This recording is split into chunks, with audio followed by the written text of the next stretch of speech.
ओम श्री परमात्मने नमः। यथार्थ गीता नवा अध्याय श्लोक 27 और 28।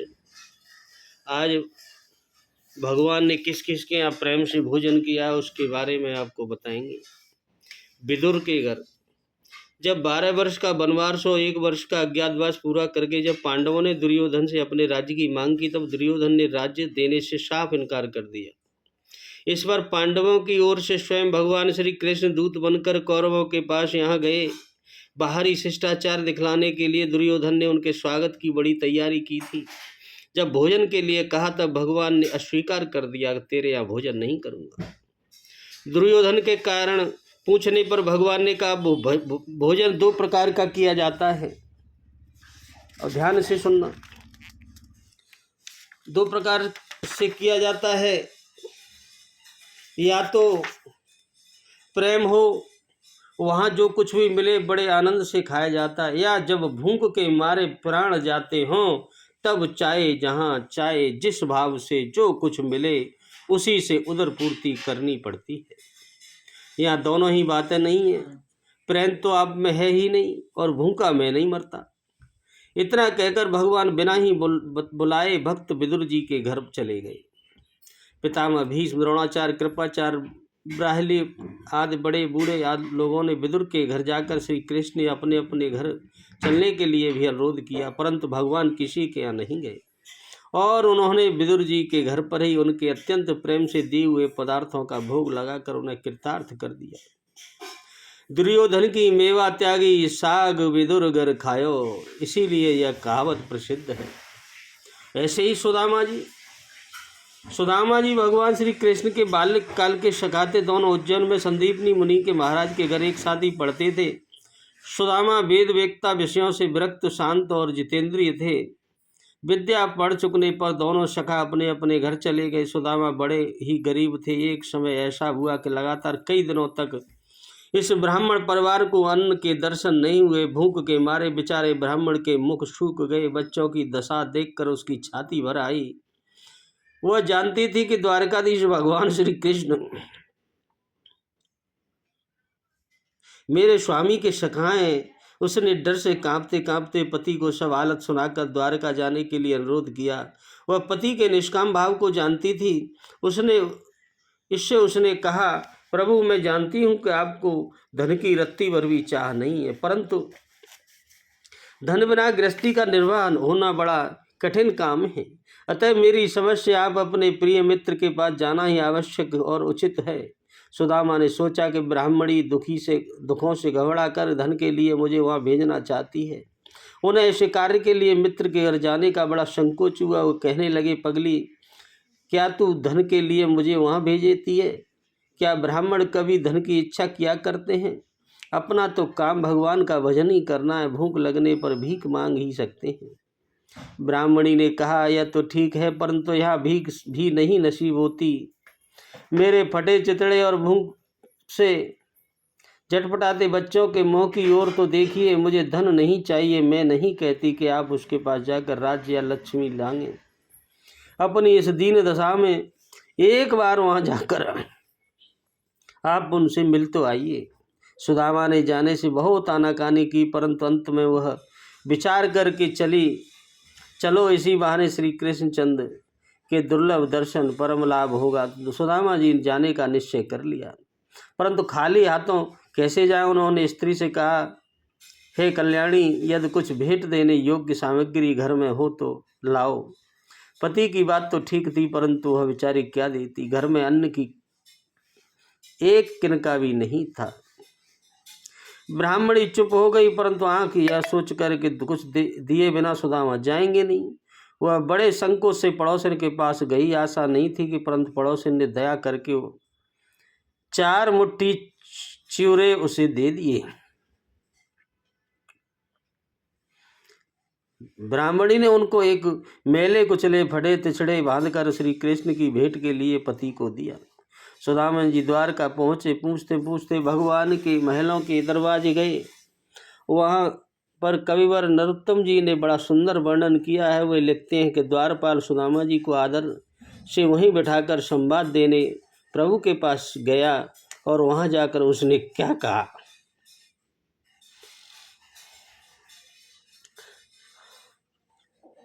शीश पगान दगा तन पे प्रभु जाने को आए बसे के ही गामा।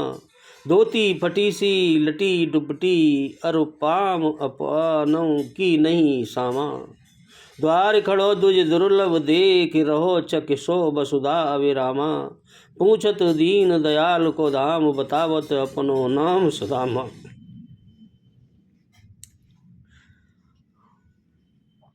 भगवान सुदामा शब्द सुनते ही सारी शुद्ध बुद्ध भूल गए और घबराहट कर उठे।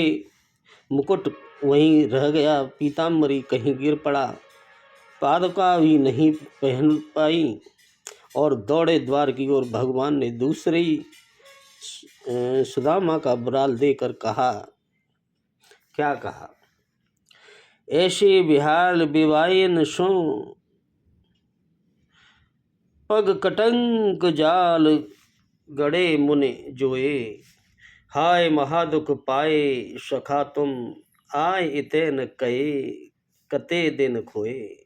देख सुदामा की दीन दशा करुणा करके करुणा दे दे रोए। पानी परात को हाथ छुओ नहीं नैनन के जल सो पग धोए। परात का पानी छूने की आवश्यकता नहीं हुई। सरकार ने अपने आंसुओं की धारा से ही सुदामा के पद पखार डाले और उन्हें छाती से लिपटा लिया। तदनंतर भगवान उन्हें आदर सहित महल में ले गए और वहां अपने दिव्य पलंग पर बिठाया तथा स्वयं अपने हाथों से पूजन की सामग्री और संग्रह करके अपने हाथों से उनके चरणों को धोकर उस जल को स्वयं त्रिलोक पावन होते हुए भी अपने मस्तक पर धारण किया।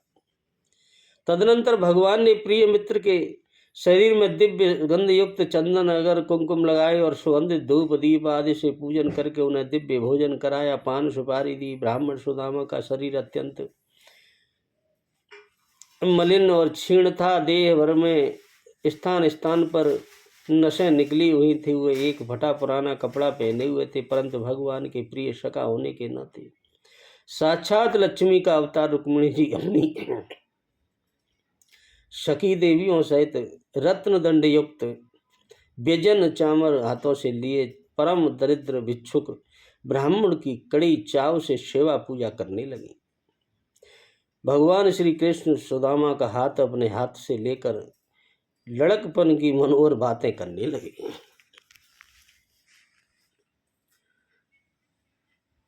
कुछ देर बाद भगवान ने प्रिय मित्र की ओर प्रेम पूरी दृष्टि से देखते हुए हंसकर कहा कि भाई, तुम मेरे लिए कुछ भेंट भी लाए हो। भक्तों की प्रेम पूर्वक दी हुई जरा सी वस्तु को मैं बहुत मानता हूँ, क्योंकि मैं प्रेम का भूखा हूँ। अभक्त के द्वारा दी हुई अपार सामग्री भी मुझे संतुष्ट नहीं कर सकती। पत्र पुष्प फलम तोयम यो भक्त्या प्रयच्छन्ति तदहम भक्तियोपहपन्मना पश्नामि प्रियतात्मन। श्रीमद्भागवत में कहा है, भगवान के इतना कहने पर सुदामा चिराओं की पोटली भगवान को नहीं दे सके। भगवान की अतुल्य राज संपत्ति और वैभव देखकर उन्हें चौरे देने में सुदामा को बड़ी लज्जा हुई, शर्म आने लगी। तब सब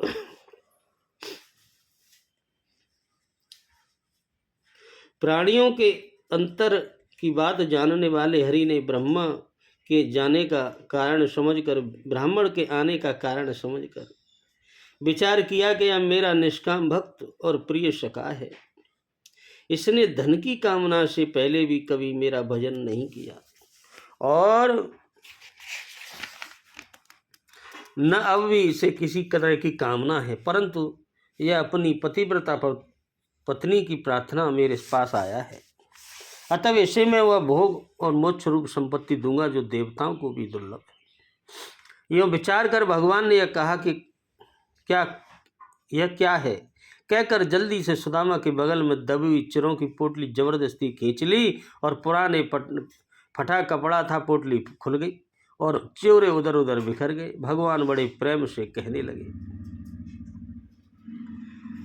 नन वे तदुपनीतं मे परम प्रीणनम सखे तरपत्यन्नं मा विश्वमेते पृथुकल तंडुला।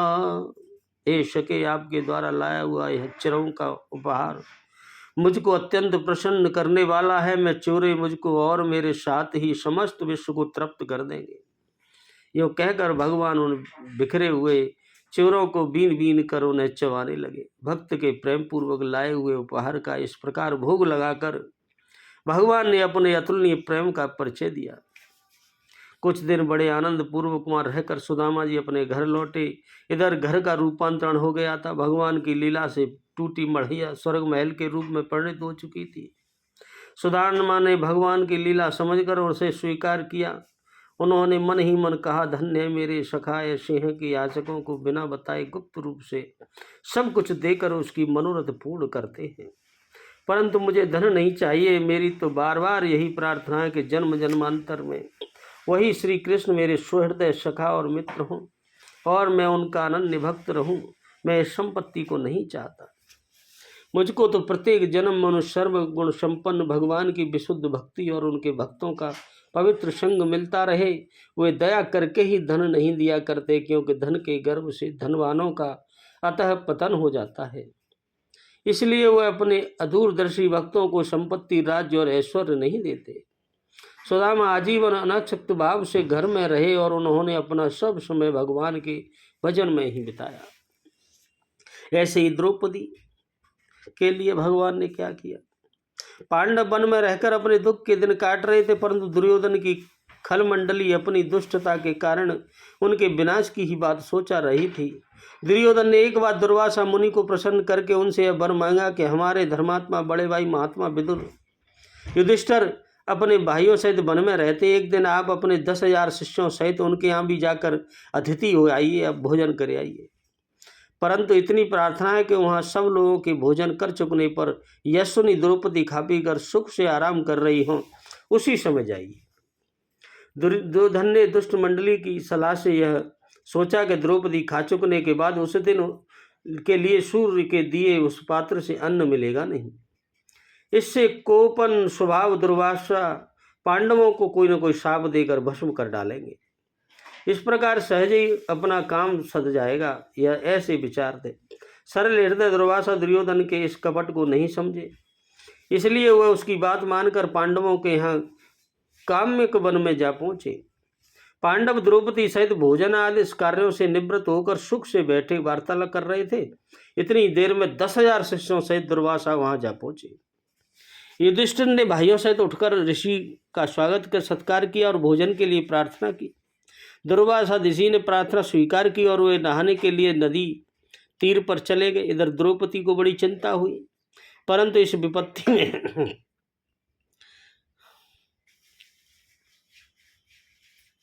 प्रिय बंधु श्री कृष्ण के सिवा उनकी प्यारी कृष्णा को और कौन बचाता। उसने भगवान का स्मरण करते हुए कहा, हे कृष्ण, हे गोपाल, हे शरणम शरणम, हे शरणागत वत्सल्य, अब इस विपत्ति में तुम ही बचाओ। दुःशासनानुदहं पूर्वं सभायां मोचितां यथा तथैव संकटादस्मान् मामुद्धर्तु मिहार्षि। द्रौपदी बोली, तुमने पहले कौरवों की सभा में जैसे दुष्ट दुशासन के हाथ से मुझे छुड़ाया था, वैसे ही तुम्हें इस विपत्ति में भी मुझे उबारना चाहिए। इस समय भगवान द्वारका में रुक्मिणी के पास महल में थे। द्रौपदी की स्तुति सुनते ही उन्हें संकट में जान भक्त वत्सल भगवान रुक्मिणी को त्याग कर बड़ी ही तीव्र गति से द्रौपदी की ओर दौड़े। अचिंत्य गति परमेश्वर की आते क्या देर लगती। वे तुरंत द्रौपदी के पास आ पहुंचे। द्रौपदी के मानो प्राण आ गए।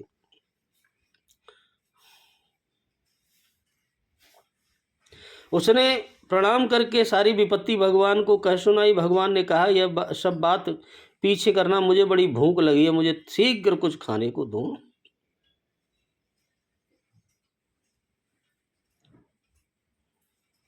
द्रौपदी ने कहा, भगवान, खाने के फेर के चक्कर में फेर में पड़कर तो मैंने तुम्हें याद ही किया है। मैं भोजन कर चुकी हूँ, अब उस पात्र में कुछ भी नहीं है। भगवान बड़े विनोदी हैं, बड़े मजाकी। कहने लगे, अच्छा कृष्णेन नर्म काल्यो अयम क्षुद्रमेणा तुरे मयि शीघ्रम गच्छम स्थालीमान दित्वा प्रदर्श्यम।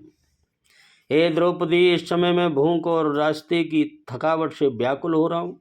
यह मेरे साथ विनोद समय नहीं है, मजाक का समय नहीं है। जल्दी जाओ और सूर्य का दिया हुआ बर्तन लाकर मुझे दिखलाओ, क्या है उसमें, मैं देखता हूँ। बेचारी द्रौपदी क्या करती, पात्र लाकर सामने रख दिया। भगवान ने तीक्ष्ण दृष्टि से देखा कि एक साग का पत्ता ढूंढ निकाला, उसमें साग चुपका रह गया था। भगवान बोले, तुम कर रही थी न कि कुछ भी नहीं है। ये कह रही थी इसमें कुछ नहीं है, इस पत्ते से तो मैं त्रिभुवन को तृप्त कर दूंगा, इससे तो पूरा संसार झिक जाएगा। यज्ञ भोक्ता भगवान ने पत्ता उठाया और मुंह में डालकर कहा, क्या बोले, विश्वात्मा प्रियताम देवस्तुष्पश्चास्तुस्ति यज्ञ बुक। इस पत्ते से सारे विश्व के आत्मा यज्ञ भोक्ता भगवान तृप्त हो जाएं। साथ ही सहदेव से कहा कि जाओ ऋषियों को भोजन के लिए बुला लाओ। उधर नदी तट पर दूसरा ही गुल खिल गया। संध्या करते करते ऋषियों के पेट फूल गए और डकार आने लगी। शिष्यों ने दुर्वासा से कहा, महाराज हमारा तो गले तक पेट भर गया है, वहाँ जाकर हम खाएंगे क्या। दुर्वासा की भी दशा यही थी। वो बोले, हाँ भैया भागो जल्दी यहाँ से। ये पांडव बड़े ही धर्मात्मा, विद्वान और सदाचारी हैं।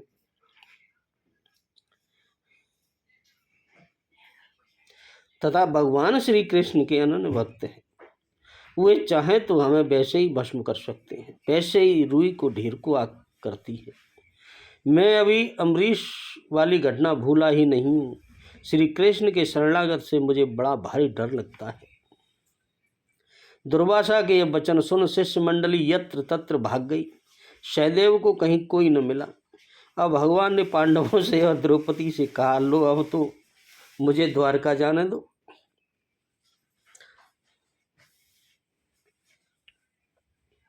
तुम लोग धर्मात्मा हो, जो कोई निरंतर धर्म करने वाले हैं उन्हें कभी दुख नहीं होता।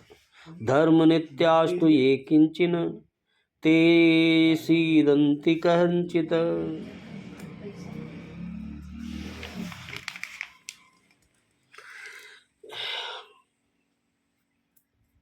ऐसे ही गजराज चित्रकूट पर्वत पर रहता था। एक दिन वह गर्मी से व्याकुल होकर अनेकों बड़े बड़े हाथियों और रथनियों के साथ वरुणदेव के ऋतुमान नामक बगीचे में अत्यंत व्यवस्थित सुंदर सरोवर के तट पर पहुंचा।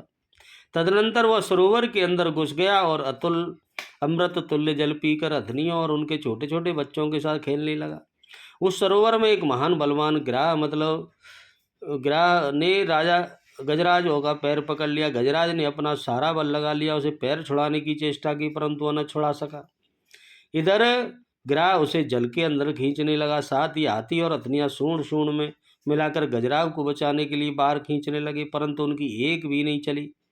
बहुत समय तक लड़ाई चलती रही। अंत में वह हार कातर होकर, दुखी होकर भगवान की शरण हो गया। कहने लगा, यम कशनेशो बलेनो अंत को रुगात प्रचंड वेगाद विवादात वृषम पीतम प्रपन्नम परिपाति युद्धया मृत्यु प्रदावत्यरणं शरणं चरणं तमीमय। जो बहुत तेजी के साथ इधर उधर दौड़ते हुए इस प्रचंड वेग वाले महाबल गजराल कराल काल रूपी सर्प के भय से भीत होकर सर्प शरण में आए हुए प्राणी की रक्षा करता है, तथा जिसका भय से मृत्यु भी यानी प्राणियों को मारने के लिए इधस्त दौड़ता रहता है, ऐसा तो कोई ईश्वर है, उसकी हम शरण जाते हैं। फिर गजराज ने मन ही मन भगवान की बड़ी ही सुंदर स्तुति की। भगवान भक्त की पुकार सुनी और सुनते ही हुए भक्त को बचाने के लिए अधीर हो उठे। यहाँ एक कविता बड़ी ही सुंदर उक्ति है। परिगणम विसृजनम गणान गणिनम भूषमणिम विस्मरम भक्तान्नोऽपि गदा गदेति निगनदनं ब्रह्ममानुलोकयतनं निर्गच्छनं परिचित्तं खगपतिं चरोममुम् अवभूतं क्रायग्रतं पूर्णं पुरुंगुलं समुद्वाराय नारायण। ग्राह के चंगुल में फंसे हुए गजराज को बचाने के लिए पलंग को छोड़ते हुए, पार्षदों को परवाह न करते हुए, कौस्तुभमणि को भुलाकर उठते उठते गदा गदा इस प्रकार पुकारते, लक्ष्मी जी को न देखते हुए और गरुड़ जी पर बिना कुछ बिछाए नंगी पीठ पर सवार चढ़कर जाने वाले भगवान नारायण हमारी रक्षा करे। हाथी बोला। गरुड़ की पीठ पर चढ़कर भगवान वहां जास पहुंचे। गजेंद्र ने आकाश में गरुड़ पर स्थित भगवान के दर्शन किए और सूंड से एक कमल का पुष्प ऊपर को उठाकर अत्यंत कष्ट से आस्तर स्वर से कहा, हे नारायण, हे शिव के गुरु, आपको नमस्कार है। भगवान ने भक्त के प्रेम पूर्वक दिए हुए कमल के पुष्प को स्वीकार किया। अपने सुदर्शन चक्र से ग्राह का सिर काटकर गजेंद्र को महान संकट से छुड़ाया। गजेंद्र नाम का एक हाथी था, भगवान का भक्त था। ऐसे ही सबरी भिलनी थी, हीन जाति की थी, परंतु ही भगवान की परम भक्त थी। उसने अपने जीवन का बहुत सा अंश दंडकारण्य वन में छिप छिप कर ऋषियों की सेवा करने में बिताया था। जिधर से ऋषि स्नान करने जाते उधर रास्ते झाड़कर कंकरीली जमीन पर बालू बिछाना, जंगल से काटकर ईंधन लाकर उन्हें आश्रमों में रख देना, यही उसका काम था। ऐसे ही मतंग मुनि ने उस पर कृपा की, भगवान के नाम का उपदेश दिया और ब्रह्मलोक जाते समय वे उससे कह गए कि भगवान राम तेरी कुटिया पर पधारेंगे, उनके दर्शन से ही तू कृतार्थ हो जाएगी, जब तक यहाँ रहकर भजन कर। सबरी को भजन की लगन लग गई और उसका जीवन राम की बाट जो होने में ही बीतने लगा। ज्यों ज्यों दिन बीतने लगे त्यों ही त्यों सबरी की उत्कंठा बढ़ने लगी, यह सोचकर कि अब प्रभु पधारते ही होंगे, कहीं प्रभु के पैर में कांटे न गड़ जाएं। वह जल्दी जल्दी जाकर दूर तक रास्ता बाहर आती और पानी छिड़क कर आंगन को गोबर से लीपती और भगवान के ब्राजने के लिए मिट्टी गोबर की सुंदर चौकी बनाकर रखती। जंगल में जा जाकर चाक चाक कर जैसे पेड़ के फल मीठे होते थे तोड़ तोड़ कर लाती और दोनों में भर कर रखती। दिन पर दिन बीतने लगे, उसका रोज का यही काम था। न मालूम वह दिन में कितनी बार रास्ता देखती, कितनी बार चौका लगाती और चौका बनाती तथा फल चुन चुन कर लाती। आखिरकार भगवान उनकी कुटिया पर पधारे। सबरी कृत्य हो गई। श्री रामचरितमानस गोसाई में लिखते हैं, क्या कहते हैं? सबरी देख राम ग्रह आए, मुनि के बचन समझ जिय भाए। सरसिस लोचन बाहु विशाला, जटा मुकुट सिर उर्बन माला। श्याम गौर सुंदर दो भाई, सबरी परी चरण लपटाई। प्रेम मगन मुख बचन न आवा, पुनि पुनि पद सरोज सिर नावा। शबरी आनंद सागर में डूब गई। प्रेम के आवेश में उसकी वाणी रुक गई और वह बार बार भगवान के पावन चरण कमलों में मस्तक टेक टेक कर प्रणाम करने लगी। फिर उसने भगवान का पूजन किया। फल सामने रखे, भगवान ने उसकी भक्ति की बढ़ाई करते उसकी पूजा स्वीकार की और उसके दिए हुए प्रेम भरे फलों को भोगकर भगवान उसे कृतार्थ कर दिया।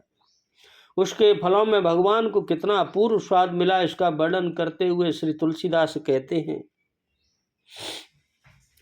घर गरु ग्रह प्रिय सदन, सासुरे भई जबो जह पौनाई। तब तह कहे सबरी के, फलन की रुचि माधुरी न पाई। ऐसे ही रंतदेव महाराज के यहाँ भगवान गए थे। ऐसे ही किया।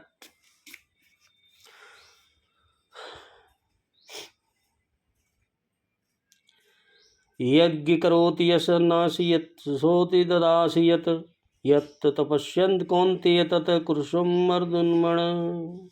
हे अर्जुन, तू तो कर्म करता है, जो खाता है, जो हवन करता है, जो दान देता है और जो तप करता है, वह सब मेरे अर्पण कर दे, भगवान ने कहा। और शुभाशुभम फलेमेवं मोक्षम सर्वं कर्म बंधने, संन्यास योग युक्ताम विमुक्तम माम उपेष्यति। और इस प्रकार जिसमें समस्त कर्म मुझ भगवान के अर्पण होते हैं, ऐसे संन्यास योग से युक्त चित्त वाला तो शुभाशुभ फल रूप कर्म बंधन से मुक्त हो जाएगा और उनसे मुक्त होकर मुझको ही प्राप्त होगा, भगवान ने कहा।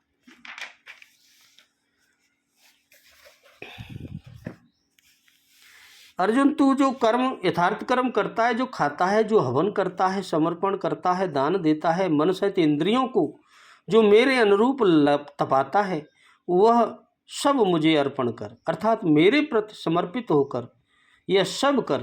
समर्पण करने से योग के क्षेम की जिम्मेदारी मैं लूंगा, भगवान ने कहा। जो कुछ करता हूं मेरे ऊपर समर्पित होकर कर, फिर देख मैं तेरे सारे कामों की जिम्मेदारी लेता हूं, भगवान ने कहा। इस प्रकार सर्वस्व के न्यास संन्यास योग से युक्त हुआ तू शुभाशुभ फलदाता कर्म के बंधन से मुक्त होकर मुझे प्राप्त होगा, भगवान ने कहा। अगर ऐसा करेगा तो तू मुझे प्राप्त होगा और तेरे काम सब मैं करूंगा। उपयुक्त 3 श्लोकों में योग श्री कृष्ण के क्रमबद्ध साधन और उसके परिणाम का चित्रण किया है। पहले पत्र पुष्प फल जल का पूर्ण श्रद्धा से अर्पण, दूसरे समर्पित होकर कर्म या आचरण और तीसरे पूर्ण समर्पण के साथ सर्वस्व का त्याग। इनके द्वारा कर्म बंधन से विमुक्त विशेषण रूप से मुक्त हो जाएगा। मुक्ति से मिलेगा क्या? तो बताया तुझे प्राप्त होगा, मुझे प्राप्त होगा। यहाँ मुक्ति और प्राप्ति एक दूसरे के पूरक हैं। आपकी प्राप्ति ही मुक्ति है, तो उससे इस लाभ क्या है, भगवान फिर आगे बताएंगे।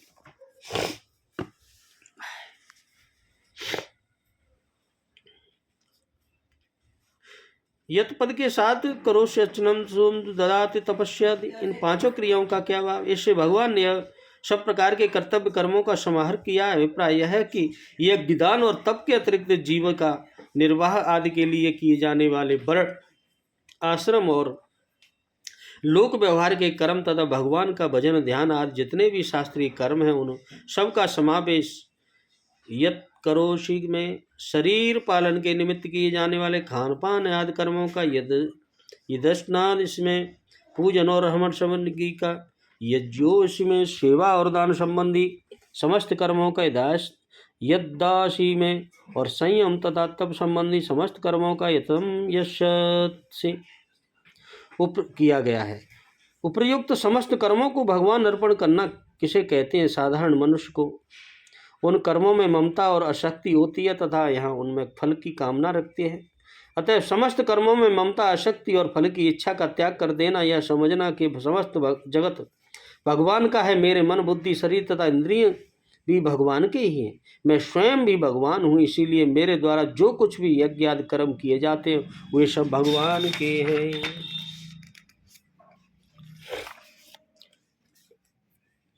मैं तो कठपुतली को नचाने वाले सूत्रधार की भांति भगवान ही मुझसे ये सब कुछ करवा रहे हैं और वे सब रूपों में इन सब को भोगता भी हैं। मैं तो केवल निमित्त मात्र हूँ। ऐसा समझकर जो भगवान के आज्ञा अनुसार भगवान की ही प्रसन्नता के लिए निष्काम भाव से उपयुक्त कर्मों को करना है, यही उनके कर्मों को भगवान के अर्पण करना है।